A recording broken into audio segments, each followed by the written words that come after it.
Alhamdulillahirabbil alamin. Alhamdulillahilladzi hadana lihadza wa ma kunna linahtadiya laula an hadanallah. Asyhadu an la ilaha illallah wahdahu la syarikalah wa asyhadu anna Muhammadan abduhu wa rasuluhu la nabiyya ba'dah. Allahumma salli wa sallim wa barik ala sayyidina wa habibina wa azimina Muhammad wa ala alihi wa sahbihi wa man tabi'ahu ila yaumil qiyamah. Rabbi syrah li sadri wa yassir li amri wa hlul 'uqdatan min lisani yafqahu qawli. Qala Allah ta'ala fil Qur'anil Karim, a'udzu billahi minasy syaithanir rajim. Bismillahirrahmanirrahim. Wa kullan naqussu 'alaika min anba'ir rusuli ma nuthabbitu bihi fu'adak wa ja'aka fi hadhil haqqu wa maw'izatun wa dzikra lil mu'minin.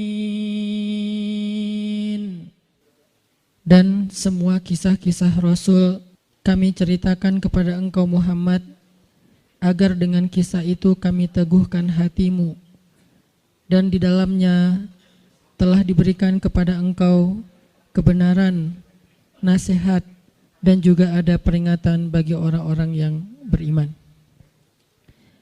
Bismillahirrahmanirrahim.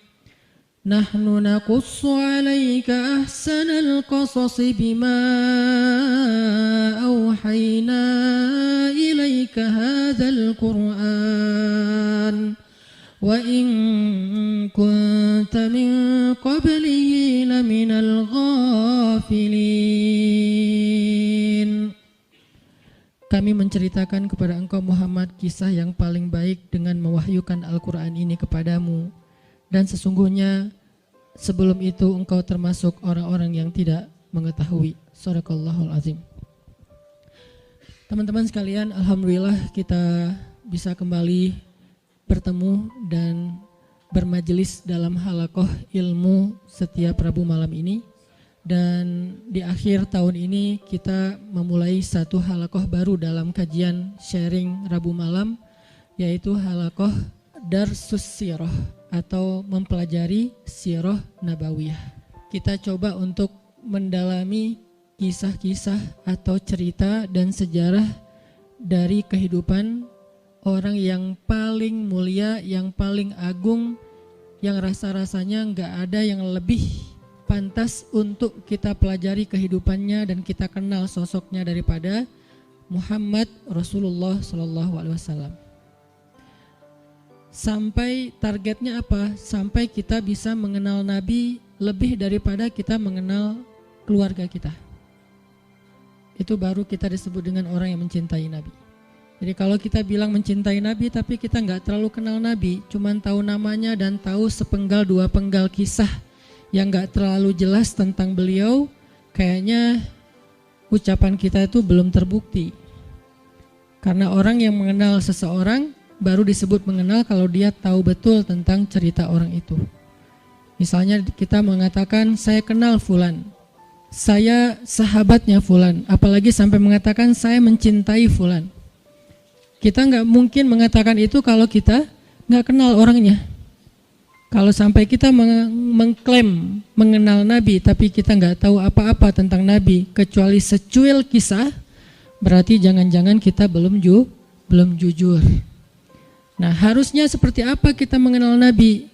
Kalau seandainya kita mau melihatnya dari angle yang benar, harusnya kita mengenal Nabi lebih daripada kita mengenal keluarga kita. Karena ketika Umar bin Khattab datang kepada Nabi dan mengatakan, "Ya Rasulullah, aku mencintaimu lebih daripada apapun selain diriku," maka Nabi mengatakan, "Belum cukup wahai Umar." Lalu Umar meralatnya mengatakan, "Aku mencintaimu lebih daripada diriku sendiri." Maka kata Nabi, "Al-an ya Umar, sekarang baru cukup wahai Umar." Salah satu pelajaran dalam adegan itu adalah harusnya kita mengenal Nabi bahkan lebih daripada diri kita sendiri. Kita mengenal Nabi lebih daripada keluarga kita. Seperti apa kita mengenal ibu kita, ayah kita, pasangan kita buat yang udah punya pasangan, atau anak-anak kita. Maka kita belajar mengenal Rasulullah SAW lebih daripada mereka semua. Seorang ibu tahu betul karakter anaknya. Seorang ayah tahu betul tentang kebutuhan anak-anaknya. Seorang suami atau istri tahu betul tentang sifat pasangannya. Anak tahu betul apa yang baik untuk orang tuanya, apa yang menyenangkan hati orang tuanya, dan seterusnya. Maka harusnya kita lebih tahu betul tentang Nabi daripada keluarga kita. Ini salah satu goalsnya, sampai kita bisa mengenal Nabi lebih daripada keluarga kita sendiri. Dan ini bukan hanya buat teman-teman di sini, tapi juga buat saya pribadi. Sambil saya menyampaikan, karena ini bukan dari saya hanya menerjemahkan bacaan dan wawasan yang saya dapatkan, baik ketika dulu masih belajar di Al-Azhar maupun sampai sekarang karena jadi murid itu seumur hidup terus belajar ke dalam bahasa yang mungkin mudah-mudahan bisa lebih mudah kita pahami tentang sirah Nabi. Sehingga kita sama-sama nanti satu saat makin lama makin kenal dengan Nabi, makin tahu tentang Nabi, sampai bukan hanya yang zahirnya. Karena seperti yang saya pernah sampaikan, sunnah Nabi itu ada 3. Hanya dari 3 ini mungkin 2 sering dibahas, tapi yang ketiganya jarang dibahas. Ada sunnah surah penampilan Nabi. Sebagian dari penampilan Nabi hukumnya wajib diikuti, sebagian yang lain hukumnya sunnah diikuti. Artinya penampilan Nabi itu banyak dibahas, tentang jenggotnya, tentang sorbannya, tentang jubahnya, tentang sendalnya, dan seterusnya. Kemudian yang kedua, sirah perbuatan Nabi. Kehidupan Nabi secara zahir, cara tidur Nabi, cara berdiri Nabi, cara jalan Nabi, sikap Nabi, marah Nabi, dan seterusnya. Sirah aktivitas Nabi, termasuk jihadnya Nabi, dakwahnya Nabi, kehidupan pribadi beliau, kehidupan keluarganya, kehidupan masjidnya, kehidupan tetangganya, kehidupan masyarakatnya, dan seterusnya. Sirah itu banyak dibahas, dan sekarang pun kita sedang membahas itu. Tapi ada satu hal yang jarang dibahas, sarirahnya Nabi. Jadi ada surah, ada sirah, ada sarirah, perasaan Nabi. Apa yang membuat Nabi bahagia, apa yang membuat Nabi sedih, apa yang membuat Nabi berkenan, apa yang membuat Nabi gak suka, apa yang membuat Nabi sakit hati, apa yang membuat Nabi berkesan di dalam hatinya, gimana Nabi memaafkan kesalahan orang lain, apa yang membuat Nabi malu, apa yang membuat Nabi marah. Semua itu masuk dalam kategori sarirah. Gimana Nabi orangnya sangat menjaga perasaan, sehingga paling gak suka menyinggung orang lain atau memberatkan orang lain, membebankan orang lain. Itu namanya sarirah. Kita sampai kalau bisa mengenal sarirahnya Nabi, bukan hanya surah dan sirah, tapi sampai sarirah. Karena kalau kita nggak belajar sarirah Nabi, kita hanya belajar kulitnya, yaitu yang tampak saja. Jangan-jangan semakin kita mengetahui sunnah Nabi, semakin kita jadi bikin orang nggak nyaman, semakin galak, semakin eksklusif. Bahkan jangan-jangan gak sengaja kita semakin merasa paling benar. Padahal Nabi SAW sendiri dengan sarirah beliau adalah orang yang paling menyenangkan. Gimana Nabi jadi orang yang paling menyenangkan? Itu sarirah, bukan sirah, bukan surah. Nabi menyenangkan bukan hanya karena beliau ganteng, itu udah pastilah. Tapi banyak orang ganteng tapi nyebelin ya. Ada orang, yanya kenceng di belakang. Ada cewek makin cantik makin bikin kita kayak gak nyaman gitu. Kenapa gak nyaman? Karena mungkin kecantikan dia itu jadi fitnah, kecantikan itu bikin dia jadi jutek atau apa. Ada orang secara fisiknya hampir bisa dibilang sempurna, dia fisiknya keren, tapi karena sarirahnya, mentalnya, perasaannya itu nggak humble sama orang lain, akhirnya kita juga nggak nyaman bareng dia.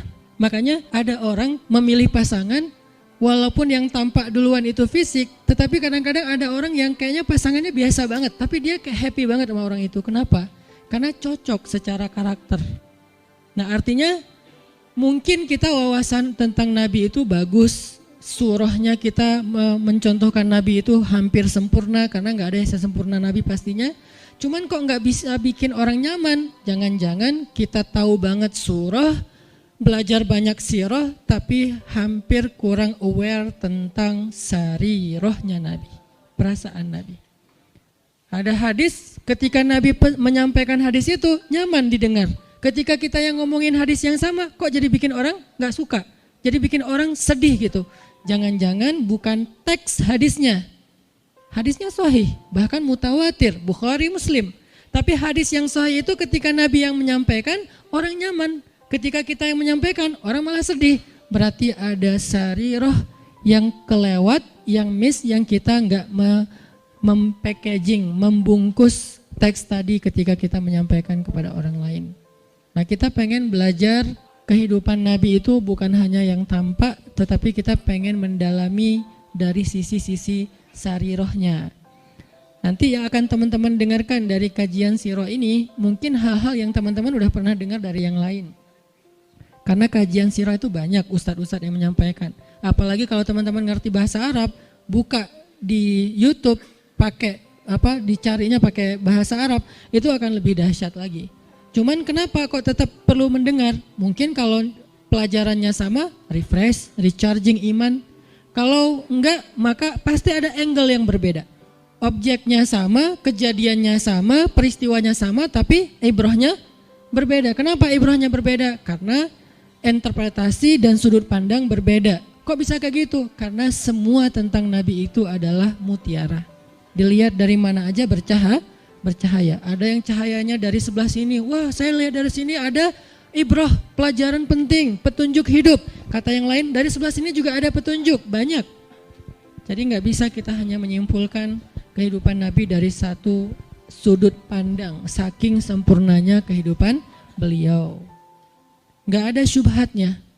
Kalau ada yang nggak kita ngerti, bukan syubhat. Syubhat itu apa? Hal-hal yang meragukan, yang nggak penting, yang sia-sia itu nggak ada dalam kehidupan beliau. Dari sejak beliau dalam kandungan, bukan hanya dari sejak dapat wahyu, dari sejak dalam kandungan itu udah jadi ibrah, pelajaran yang luar biasa tentang sosok beliau. Makanya saya pikir udah waktunya kita untuk nambah menu dalam kajian Rabu malam kita yang udah berjalan lebih dari 5 tahun. Sebetulnya kajian Rabu malam ini udah berjalan lebih dari 10 tahun teman-teman. Karena sebelum ada Pemuda Hijrah, Rabu malam udah ada kajian saya di Masjid Al-Latif. Cuman dulu kajiannya yang hadir paling 15 orang, 20 orang. Kalau Persib lagi main libur ya. Alhamdulillah kemudian dengan adanya Pemuda Hijrah kita kerja dakwah bareng-bareng jadi rame, kemudian jadi berkembang. Artinya dulu tuh kajian kita tuh udah sempat masuk ke level apa, kemudian kita coba lightkan lagi supaya semua orang bisa nyaman dengan bahasa-bahasa taklim. Dulu udah agak bold tuh. Makanya saya bilang dulu kajian kita tuh membahas tentang rijal, para tokoh-tokoh kesatria Islam. Saya pernah bahas Ikrimah anaknya Abu Jahal, seberapa kerennya Ikrimah.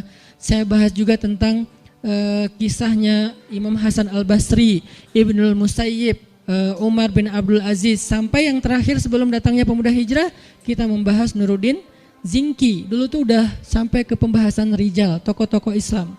Tapi karena kebutuhan dakwah dengan segmen yang lebih luas, kita pakai menu yang lebih light lagi. Sekarang cengeknya dikurangin, ya. Jadi light, jadi semua orang bisa makan, anak kecil juga bisa makan nasi gorengnya. Tapi itu udah berjalan 5 tahun. Sekarang saatnya pakai tambahan cengek, lebih lada dikit. Supaya apa? Supaya lebih nikmat, supaya lebih kerasa. Nah ini kita tambahin dengan sirah. Saya pikir semua teman-teman yang hadir di sini adalah orang-orang yang udah lama ngaji, udah rajin ngaji, udah ngejar taklim. Yuk belajar sirah sama-sama sampai kita mengenal sosok Nabi seperti kita mengenal keluarga kita.